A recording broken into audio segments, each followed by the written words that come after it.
Hula galaana argachuudhaaf carraaqqii Itoophiyaan godhaa jirtu Ameerikaan kan deeggartu ta'uu Itoophiyaatti ambaasaaddarri Ameerikaa Ervin Maasingaan ibseeti jira. Haasawni siyaasaaf warqee taasisee uummattoota seemii fi Kuush jidduutti jibba uumuun muddamaa fi walitti bubu'insa kakaasuudhaaf yaalaa jira jechuudhaan ambaasaadar Diinaan qeequutu gabaafame. Dorgommii bareedinaa akka idil addunyaatti dorgomamaa tureen intalti Oromoo Hassee Darajee Itoophiyaa bakka bu'uudhaan akka addunyaatti sadarkaa lammeessaa bahuudhaan injifannoo miidhaginaa gonfatteeti jirti. Barattoonni waraqaa eenyummaa faayidaa hin qabne qormaata bahiinsaa yuunivarsiitii irraa akka hin teenye ministeerri barnootaa akeekkachiisee jira. Naannoo Oromiyaa keessatti barattoonni 200 ol qormaata biyyaalessaa kutaa 12ffaatiif qophaa'uun isaanii dhagahame. Ana maqaa Billoo jedhamtu kun iddoo hin tuqamin iddoo fuulduraaf biyyattii kana wanti keessatti argamu biyyattii kana jijjiiruu danda'u jechuudha. Kanaaf olqoonni baay'eetu jira. Ana maqaa Billoo keessa jechuu kana malees. Pirezidaantiin Ameerikaa Tiraamp lammiilee Eertiraa dabalatee lammiilee biyyoota 14 gara Ameerikaa akka hin seenneef labsii haaraa irratti mallatteessuun isaanii ifoomee jira.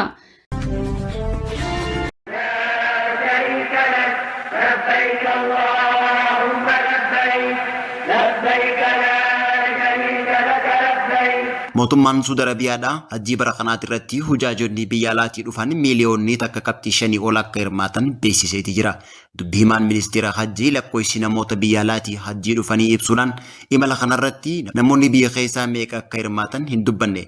Garuu lakkoofsi lammiilee biyyoota adda addaatirraa hajjii bara kanaati irratti hirmaatan miiliyoona takkaa fi 600 fi 10 takkaa fi 310 akka ta'an beeksiseeti jira. Haalli qilleensaa oowwii digirii seentigireedii 40 guyyaa kaleessaa qeen hujaajonni mi'a isaanii baatanii gara gaara Arafaatti yeroo deeman manguddoonni garaagaraa hujaajota kana keessatti argamuunis ibsameeti jira. Suudi Arabiyaan tarkaanfiiwwan nageenyaatii fi bulchiinsa hajjii guddaa kanaaf doolaara biiliyoonaan lakkaa'amu baasuunis ibsameeti jira. Garuu baay'ina namoota hajjii irratti hirmaatanii nageenya isaanii mirkaneessuun rakkisaa akka ta'e himaniiti jiran. Ministeerri fayyaa biyyattii Associated Pressitti akka himetti oowwii aduurraa eeguudhaaf biqiltuun 10 dhaabame hospitaalotaaf ammoo siree dabalataan kennameefii akka jiruu fi lakkoofsi ogeeyyii fayyaatis dachaan dabalamuu ibseeti jira.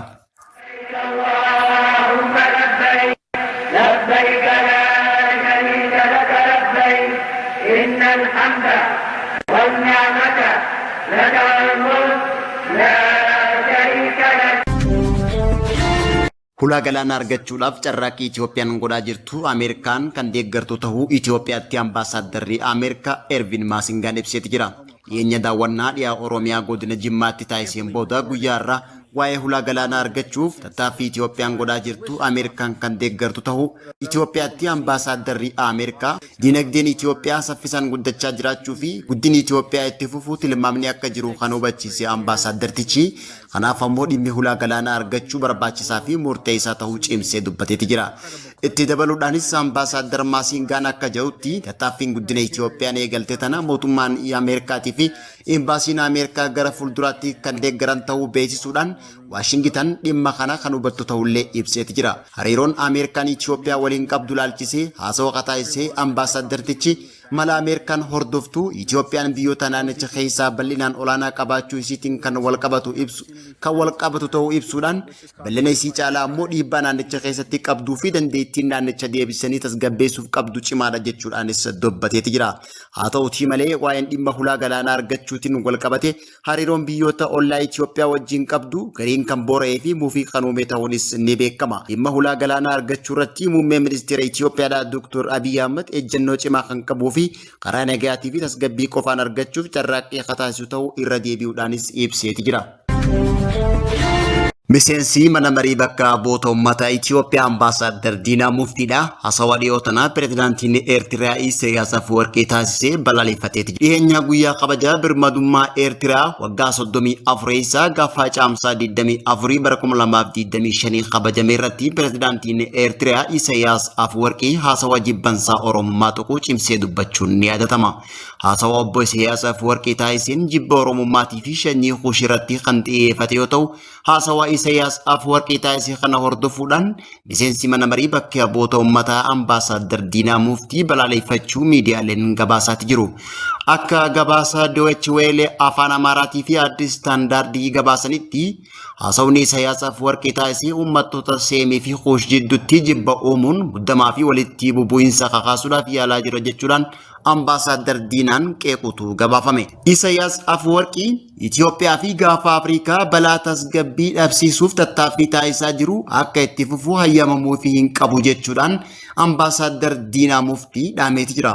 Ambaasaadder Diinaan dubbii tana ka dubbatan karaa barreeffama marsariitii Horni Review irratti barreessanii yoo ta'u, Projektiin Isaayyaas Afwerqiituun milishoota Amaaraatii fi Tigraay jidduutti tokkummaa uumuu fi qindeessuudhaan mootummaa federaalaa Itoophiyaa kuffisuuf kan kaayeffate ta'uu Ambaasaadder Diinaa Muftii ibseeti jira.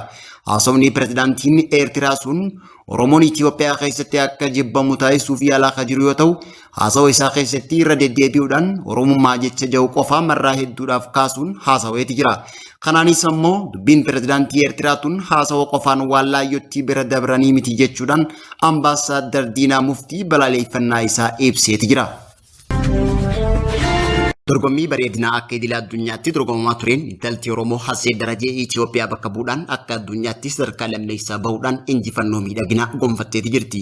Baatii caamsaa dabarte tana dorgommii bareedinaa akka addunyaatti ardiilee jiran hundarraa walitti dhufuudhaan biyyoonni 108 ta'an dorgommii miidhaginaa Miss World 70 lammeessaa biyya Indiyaatti dorgomamaa tureen Itoophiyaa bakka buuteeta dorgomte intalti Oromoo Haseet Darajee Adamaasuu calallii dhumaa lakkoofsa 24 keessa tan seente dorgommii xumuraatiin akka addunyaatti ardii Eeshiyaa bakka bu'uun dorgomte lammii biyya Taayilaandii Oopaal Saachuutaatti aante lammeessaa yoo baatu akka ardii Afrikaa tokkoffaa bahuudhaan bareedduu Afrikaa fi addunyaa ta'uun injifatteeti jirti.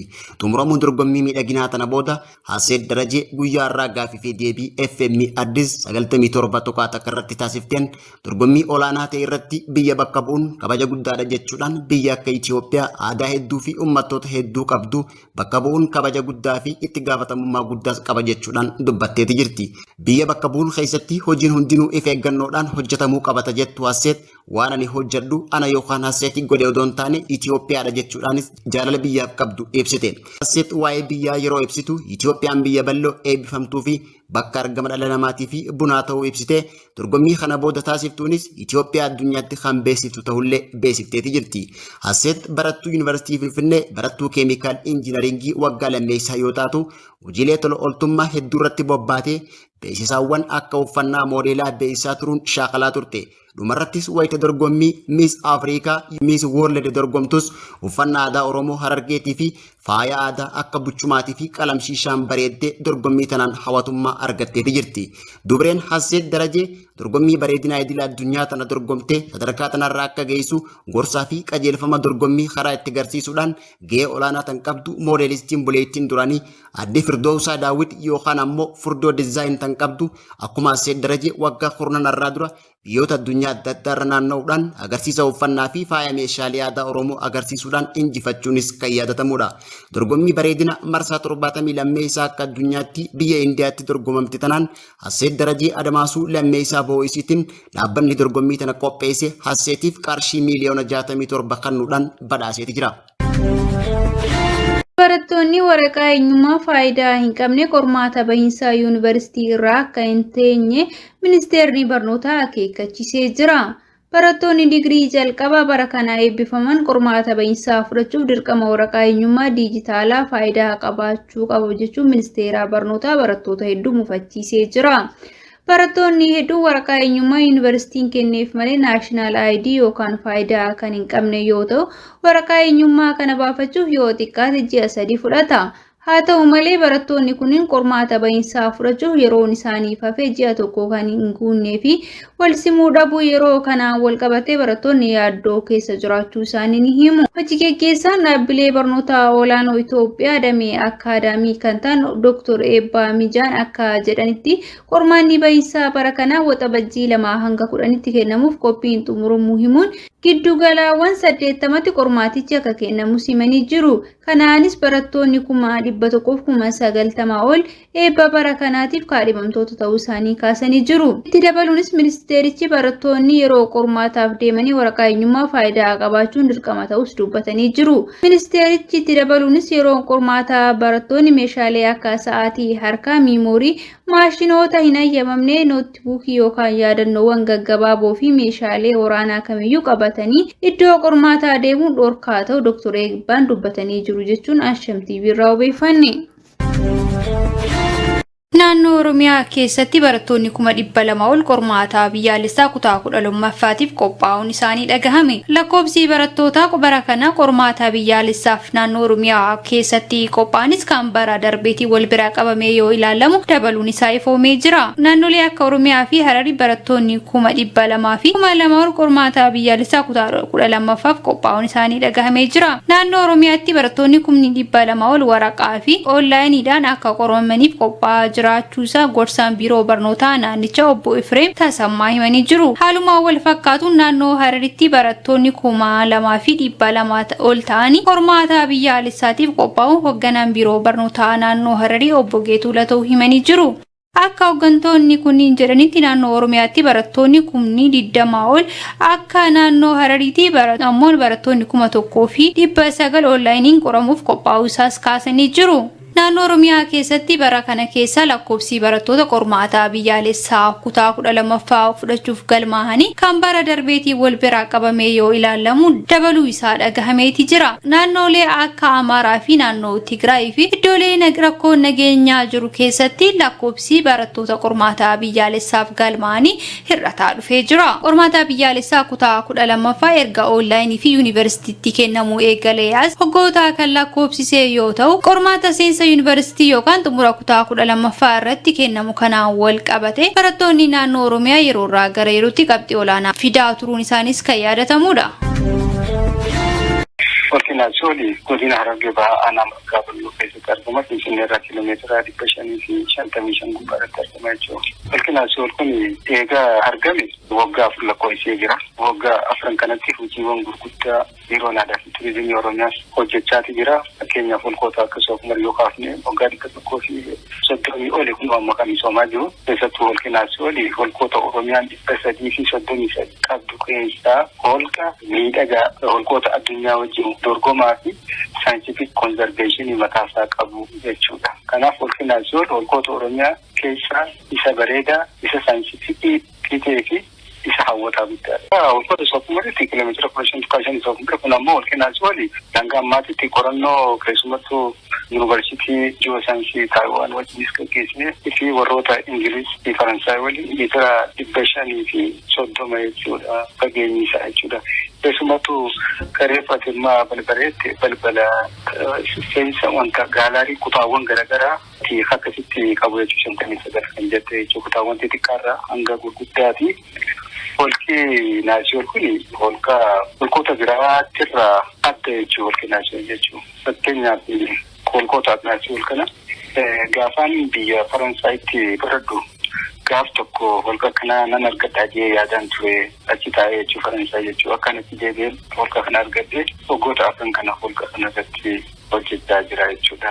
Holqoonni akkana addunyaa irratti top 10 jedhanii dorgomaa hanga hambaa yuuskootii kan galmaanii jechuudha. Kanaaf holqi Naasolis holqoota biraarraa kan adda isa taasisu tokko scientific conservation qaba. Yeroo scientific conservation qaba jennu kana yuunivarsiitii ji'oosaayinsii Taayiwaaniin qorannoo gaggeeffame bu'aansaa kan yeroo dura haala jijjiirama qilleensa Afrikaatii fi rooba Itoophiyaa kaleessaa fi arraa akkasumattis lafti sun uumamtee hanga arraatti kan ittiin baruu dandeenyu holqa Naasol keessatti istaalagmaayitii argamu jedhamee holqoonni baay'een istaalagmaayitii kan qaban. Istaalagmaayitii jechuun mucha gubbaarraa gadi rarroo gubbaarraa gara dachiitti gaddeebi'ee gara dachii gaddeebi'u kun istaalagmaayitii jedhame. Soda istiroo jedhama. Soda istiroo jechuun fakkeenyaaf amma cuunfaa juusii gaafa tuubboon takka kan jirtu takka itti tuutanii adii sun isa sun fakkaata. Addunyaarraa holqoonni akkasii kun baay'inaan jiru. Amma holqoota biyya Faransaay yoo ilaalte baay'inaan keessa baradhee holqa tokko qofa dhufaa jiru biyyattiin kumashan ol qabdi jechuudha. Holqoonni kana bakka hundatti hin argaman. Holqoonni kun holqoota hambaa yuuniskootti galmaa'uu danda'an. Fakkeenyaaf amma ji'oo fiiziksii, ji'oo keemistirii wantoota garaagaraa kan ittiin qoratamu jechuudha. Naannoon isoota hundinuu holqoota hin qaban garuu kan adda isa taasisu holqoonni laamistoonitti argaman dinagdee biyyattii kana guddisuudhaafis bu'aa guddaa qaba. Fakkeenyaaf bakkii amma holqinaa solitti argamu kunitti keessattuu gara Harargee Bahaa aanaa qobboorraan aanaa Dagariin akkanatti gara Malkaa Balloo gaarreenii fi haalli taa'umsa lafaa miidhagaan aanaa Malkaa Balloo keessatti taa'u kuni kaalshiyeem kaarbooneetiidha dhagaan isaa. Aanaa Malkaa Balloo jedhamtu kun iddoo hin tuqamin iddoo fuula duraaf biyyattii kana wanti keessatti argamu biyyattii kana jijjiiruu danda'u jechuudha. Kanaaf holqoonni baay'eetu jira aanaa Malkaa Balloo keessa jechuu kana malees holqinaa sooli waa sadi qaba mataa isaatii jechuudha. Tokko saayinsiif konserveeshinii,